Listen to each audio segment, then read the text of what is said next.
Welcome to our third week of Service is the Best Work of Life. This week we are going to travel globally with our partners as we travel from Poland to Honduras to Haiti to Uganda. We're going to see a mighty story of how our time, talent, and treasure impacts people positively in a global manner. And sometimes how we find ourselves partnering with other entities to make our mission even stronger, or creating an entity that allows others to partner with us. This is a mighty story, and it's one that affirms service is the best work of life.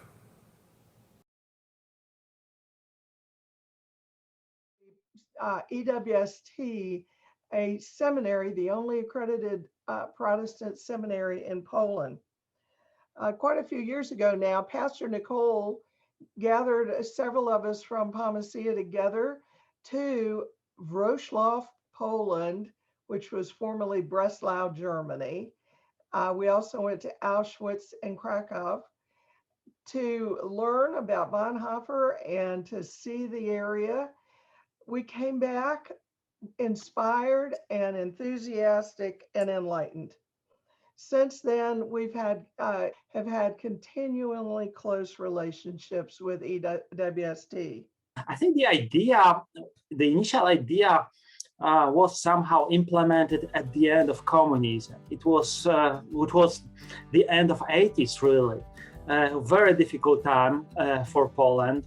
Nobody knew which way the world was going, but there were a few people who had this crazy idea that, well, there might be changes and there will be political changes, social changes, but there also will be a time of spiritual openness. And they had this dream to offer sound theological training for churches, generally for our community here in Poland. And it worked out. So they established the school in 1990, just 1 year after the fall of communism. And I tell you, this was a different world. At that time, in 1990, the inflation was almost 900% a year. The unemployment was 22%. In some places, with a structural unemployment, something like 80%. There was nothing in stores, just vinegar for some reasons. And the toilet paper, I believe, or something like that. So, yeah, and the school started in a very small flat, just a few rooms, one xerocopy machine, no computers, just few students. But this was the beginning, and I was in the first group of students. And even though it was such a difficult time, I thought that we were at the gates of paradise. So this was the beginning, and this was the idea, and it really worked out. I think it was a miracle. Yeah, as a school, we try to serve as best as possible in our context, which is very peculiar. I mean, we live in a very religious country. Something like 96% of Poles declare themselves to be Catholics. And many of them go to churches, even though we're facing the first big wave of secularism. And well, the Protestantism is very tiny. So in a country that has something like 37 million people, there is only something like 100,000 Protestants and no more. Most of them are Lutherans, and something like 40,000 people are the rest, including the Reformed people, and Methodists, Baptists, Pentecostals, and everybody else. So it's a very, very tiny society. We are an ecumenical and Protestant school, and we really want to serve the society, not only the Protestant part of the society, but generally the society. So we are open, really, and we want to offer the theological training on a bachelor level that is as good as it is possible. And we think it's really important to have people who understand theology, who know how to read the Bible, who can influence the society, who can create this or establish or strengthen the Christian Bible-based culture in our context. So generally, when we think of our school, it's not that we have students which we train. I actually think that, well, this is a dialogue. This is like really going together, getting older together and learning from each other. So I think, well, there are some aspects that we teach our students, but also we learn from our students a lot. Okay, so we have the BA studies, then we have our senior courses, but then we also have the Institute of Church Development. Because we think that as a school, as a theological school, we need to be as close to the churches as it is possible. So all the time, we try to travel all the time, and we preach, we teach, we do workshops for the churches, and then we try to analyze the situation, what they really need. And we realize that some of the churches need like management courses, or some of them need something like contemporary apologetics, or some need some kind of theological training. So we shape courses that would be best for them, usually in a concise form, and we offer them these courses, usually involving them. So it's, again, we're not trying to impose on them our ideas, but we also ask their pastors or their leaders to co-teach the course with us. So we're trying to do it in a partnership way. Well, Palmacia is a wonderful church. It's like second home to me. Anytime I'm in Tampa, really being in Palmacia, it gives me a really wonderful feeling. So many wonderful friends. So many people, so many inspirations. Well, I have to confess, I have stolen so many ideas from your church and implemented in our school. Well, I should say I got inspired. I'm very grateful for your prayers, for your partnership, for your support, for your financial support. It's really important. One final thing. My husband, Tom Rydberg, and I are trying to gather a group together from Palmacia and their friends to make another visit to EWST, maybe Krakow and Auschwitz also in 2022.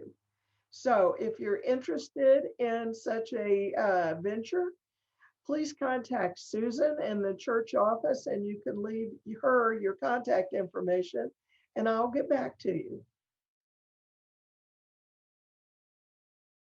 We support Honduras through an organization called FIMM, which stands for the Foundation for International Missions. FIMM is a conglomeration of other churches. There are about 6 other churches. I think 3 of them are Presbyterian, but we also have Episcopal and Catholic, and so it's not necessarily a Presbyterian venture. It supports a clinic located in the mountains in central Honduras in a town called San Francisco, which I know sounds glamorous and wonderful. It's actually a little tiny village in the middle of the mountains. The clinic is operated during the week by Dr. Davila. He is a Honduran doctor. He's been to visit our church and to some of the other churches involved several times, but he's there from about noon on Monday until about noon on Friday, because he lives in the capital, which is Tegucigalpa. And there's also a dentist there all the time, those same hours, and he sees patients in the area and does dental work. The dentist rotates from year to year through a program with the Honduran government, but Dr. Davila is a permanent feature of the clinic. And there's some nurses as well, of course, and there's a lab, and we have a lab technician now, and they can do some of the medical testing there instead of having to send it to the hospital in Tegucigalpa.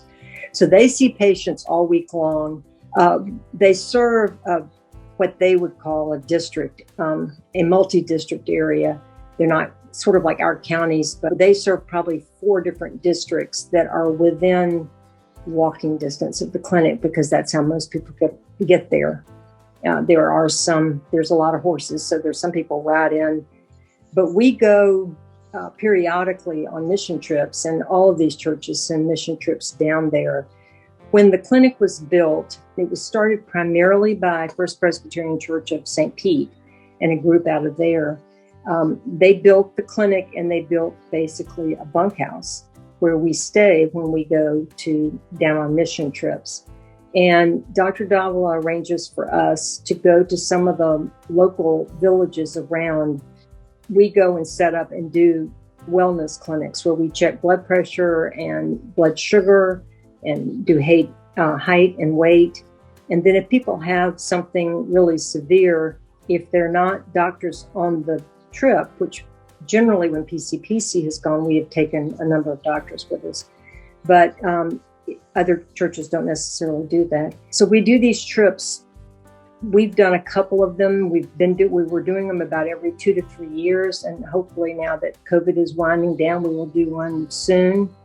We've supported the clinic generally with just funds from our church as part of Witness and Service, as well as through these mission trips.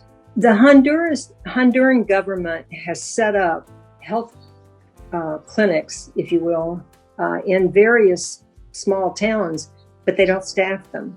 And so there might be a nurse there every other week or every third week that can see people. But otherwise, the clinics, they build the clinics, but they don't staff them, and they also don't provide medication. So even if the nurse is there and somebody needs medication, she can try to order it from the capital, and then it has to get there, and then that person has to come back. So there isn't any good day-to-day medical care in this part of Honduras. If the clinic were not there, there would be no day-to-day care, medical care available to these people at all. And the clinic does provide medications, so if Dr. Davila thinks somebody needs blood pressure medication or whatever, he can provide it and monitor it, and he can keep providing it to them. Patients pay on an ability scale. So we will have some that pay nothing. We'll have some that pay some small amount. It's free if you qualify, and it's very reduced if you don't necessarily meet that low level. Sometimes they'll bring, eggs or chicken or whatever to the clinic. But we don't turn anyone away that's there to seek medical attention. And one of the other things we do when we do the health clinics in the villages is that we give out what we call health kits. And they have toothpaste and toothbrushes and soap and washcloth and those kinds of things. We get monthly reports from Dr. Davila about the patients he has seen, just by numbers. And then he also always writes up at least 1 or 2 specific patients that he thought were noteworthy. FFIM is, as I said, it's comprised of about 5 or 6 different churches. Each church has at least one member on the board of FFIM. I serve on the board of FFIM, sort of on behalf of PCPC, so that all the churches are kept apprised of what's going on.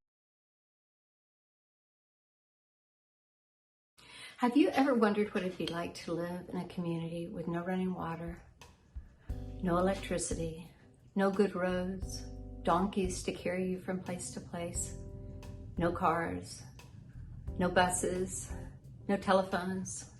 Have you ever wondered what it'd be like to have no health care, to have no place to go to get even simple things like Tylenol or ibuprofen? Well, come with me to Haiti, to a tiny village in the northeast called Montmacrochu, and you can experience those things. Palmacia Presbyterian Church became involved with Montmacrochu, Haiti in the early 1990s, when Jim McLaughlin and Charlie Stevens traveled there to see what the Medical Benevolence Foundation of the Presbyterian Church was doing. They had found an old abandoned hospital built by the WHO that had been used as a dance hall and a lot of other things in this tiny village up in the mountains. Medical care was not being given there. One nurse was working alone, trying to give some semblance of care, but nothing was really being done. My first trip there was in 1996. There's no way to describe how primitive things were in that little hospital. There's no way to explain the need, the numbers of people that came to the doors wanting help when they knew we were there. Palmacia Presbyterian Church became very involved. along with the Medical Benevolence Foundation and other churches throughout the country, in helping to keep this clinic going, to bring care so needed to this area of over 50,000 people that had no other access to health care, really. This continued until the Medical Benevolence Foundation decided that there were other areas in the world that they needed to focus on. The churches that had been involved did not want to stop supporting this hospital in Mamikrochu, Haiti. And this was at the same time that Village Partners International was developing. So Village Partners International, a 501c3 that grew out of Palmacia Presbyterian Church, accepted all of the responsibility for taking care of the little hospital in Mamikrochu, Haiti. We also worked with the Haitian government to partner so that they would help support it as well and have ownership in the community and in the area. The care that's been given there has been amazing, and over the years it has served so many people in so many ways. When we initially went there, we went taking medical clinics and surgery, and we would bring our own little operating room and operate on people that needed care. But this was just a short time, either 1 or 2 weeks a year. We realized that that really was not making a long-term impact. It was just showing the people that we did not forget them, that we remembered them, that we cared. What was important was to leave behind knowledge, teaching, and try to help the community help themselves. Out of this grew a program called Food for Healing, where we buy food from the village, employ people of the village, and feed the patients in the hospital. Because in third world countries, you have to bring your own food, and most of the people that come to this little hospital don't have any family to bring them food.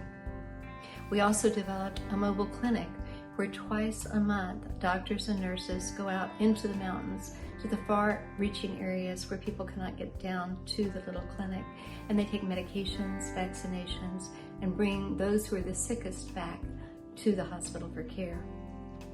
We also developed a program for clean water, as there were over 50,000 people who were drinking dirty water, and waterborne disease was significant. Cisterns were built, and we have been able to maintain them to some degree to restore clean water for these people. While all this was ongoing, we were supporting doctors, we were supporting maintenance at the hospital, and we were trying to care for the people who had such need. During the earthquake, we sent teams there because of the additional number of cases that came to the area. In 1990, we didn't understand how significant this would be to the people in the year 2020.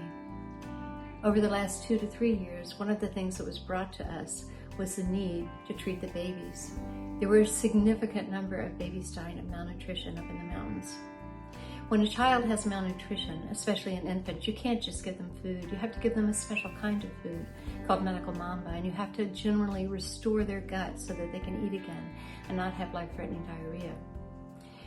With the help of the Franciscan Sisters and Palmacia Presbyterian Church, we were able to implement a malnutrition program, which has been extremely successful over the last 2 years, to intervene in the impending death of these infants. And at this time, we really have no deaths from malnutrition that come to us in time. Nurses are hired, go out into the community, go out into the mountains, follow the patients, follow the children, bring them back and care for them. All of this ongoing care and support for these people who so often are forgotten in this world is because of the love and support of people like you, people who care beyond their own community and care for those that often are not seen. Thank you so much for all that you do to help the people far away, as well as the people here in this community. This church truly is an example of how God speaks. Thank you so much. Hi, I'm Dennis Brott. And I'm Betsy Brott. We'd like to tell you about one of the most amazing missions that Palmacia Presbyterian Church has ever been involved with. We are both passionate about this mission, and we have visited this mission site several times. Hi there, everybody. My name is Sylvia Campbell. It really is an amazing story of how God interconnects all of us in this world. The story today I'm going to talk about is in Popoli, Uganda. But you see, Popoli, Uganda is located right here at this red dot. The story really began way over here in a little tiny village called Mamikrochu, Haiti. The story in Popoli started on the evening of New Year's Eve in 1999, right before the millennium. And I got an email from a little 15-year-old girl in Africa that said, I am a total orphan. I'm 15 years old. I have a hole in my heart. I can't walk across the hall anymore. The doctors here cannot help me. There's no one here who can operate on me. I read a story that you wrote in the College of Surgeons Journal about a little boy in Haiti that was helped, and I was wondering if you could help me. I had a 15-year-old daughter at that time, and it touched my heart so much. I went to Pastor John and I said, John, we have to do something to help this little girl. Well, to make a very long story very short, we were able to connect with St. Joseph's Hospital and Sister Pat Shirley, who told me about a program that they had called Gift of Life, where they would bring children from the Caribbean to St. Joseph's Hospital through the Rotary Club to be able to have life-saving heart surgery. Well, they happened to have a Rotary Club in Tororo, Uganda, which is where Martha is from. The little town is outside Tororo. So we connected the Rotary Club in Tororo with the Rotary Club in Tampa. We were able to bring her here. She had life-saving surgery at St. Joseph's Hospital. And while she was here, she and her uncle Emmanuel, whom we call Emma, stayed at my house. It was a wonderful time that we had together. She did very well with her surgery. Everything went really, really well. She is basically cured of her problem, and they were able to get involved in our community. The biggest contribution was to be able to come to our church. Everyone fell in love with them, especially Bill Waller, who was the dean of the chapel. And Bill and Emma became great friends. And when we asked Emma, what is it that you need from us? He said, we don't need you to do anything for us. We need you to help us do things for ourselves. While here, we learned about the village of Popoli. It was the poorest village in the entire district, where many adults and children were dying every year from malnutrition, dysentery, AIDS, and malaria. Young girls had to miss school to walk long distances seeking water, which they carried back home in large water jugs. Most elementary classes were held under mango trees. There was almost no hope of ever escaping the hard life in this community of farmers. Through gracious donations, we were able to have 8 wells drilled in strategic locations throughout the village. A preschool and a beautiful primary school were constructed. Over 100 widow homes were built. Scholarships were made available to send a number of students to public school and college. We have sponsored also a Christmas in Africa program for many years, whereby funds are raised to provide the villagers with farm animals, mosquito nets, furniture, bedding, and other necessities of life. A pediatric clinic and later a clinic for adults were constructed. Sylvia Campbell will be talking about those. With all this building that was going on, the villagers chipped in and helped by gathering gravel and dirt for the foundations, and by digging clay in the area, which they used to make and fire bricks for the buildings. This is a village of people who want to help themselves. Building schools, building clean water sources, being able to house the widows and child-headed families so that they no longer lived in huts. These were wonderful contributions, and so many people in the community and outside our community wanted to get involved. So in 2007, we began a program called Village Partners International, which grew out of Pomcia Presbyterian Church as a 501c3 to expand into other faith communities and allow other aspects of this incredible miracle to grow. We began doing programs primarily related with health issues, as I'm a doctor. During this time, I went over there and asked, what is it that you need?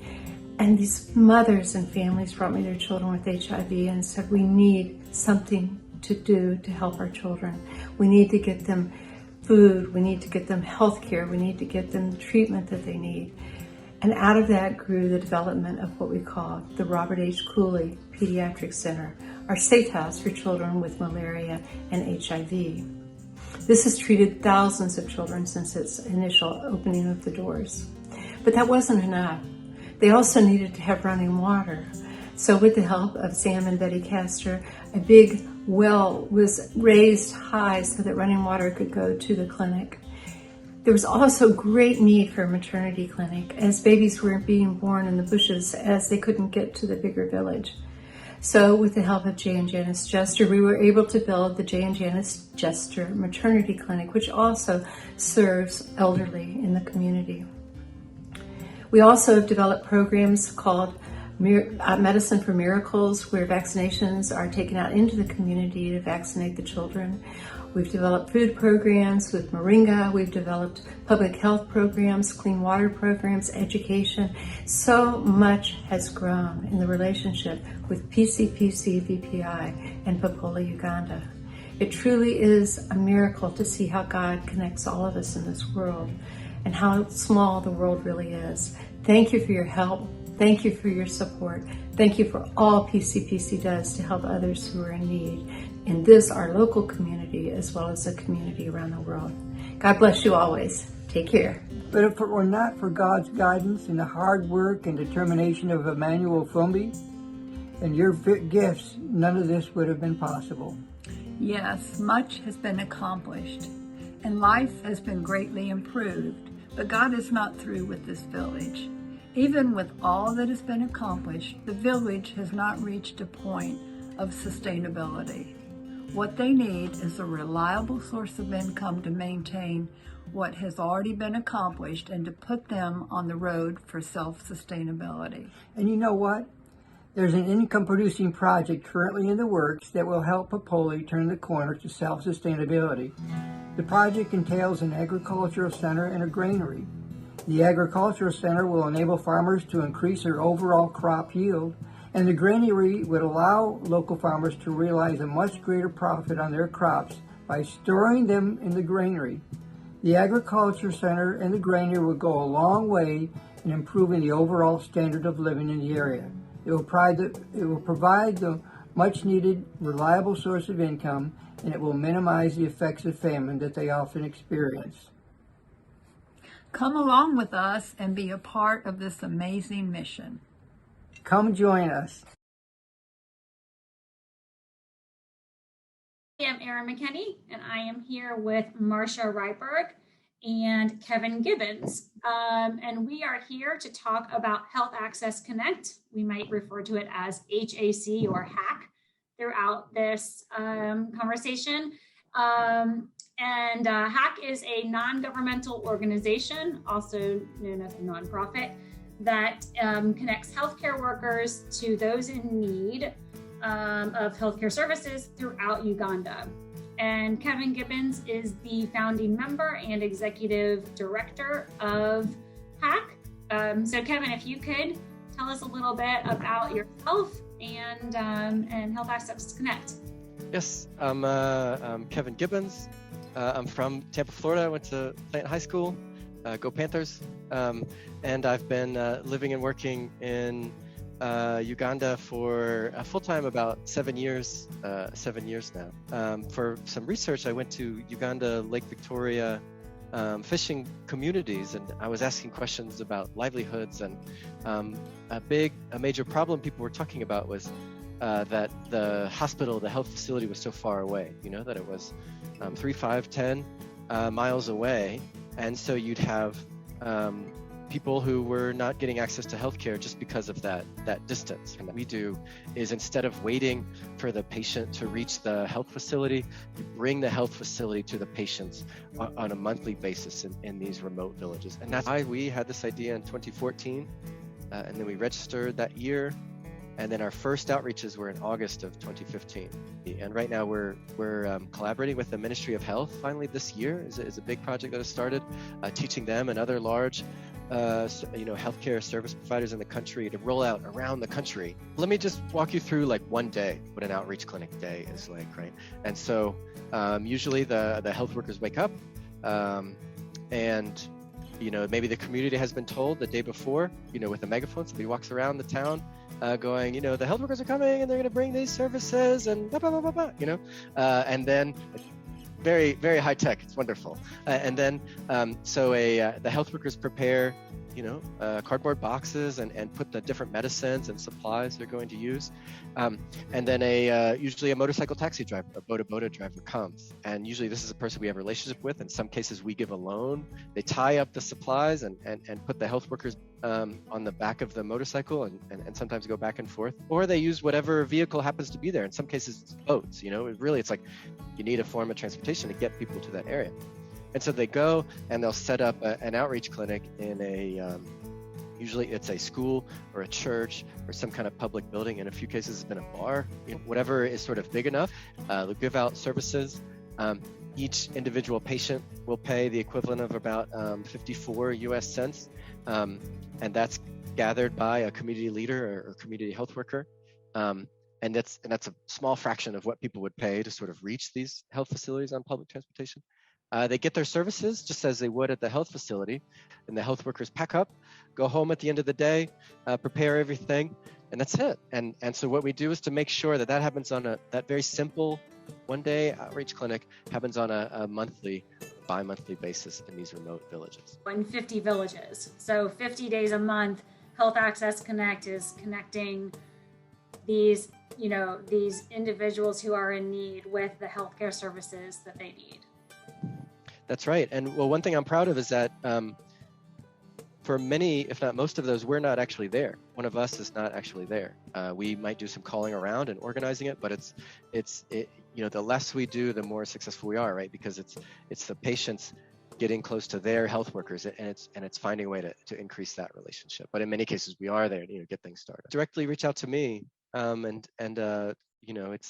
Kevin at healthaccessconnect.org. And we can send I'm sure we can send it along. We depend on the kindness of donors and people who invest in our mission and invest in a belief in what we do. And so continuing to give, you've generously given, PCPC has generously given 2 or 3 times per year right now to Health Access Connect.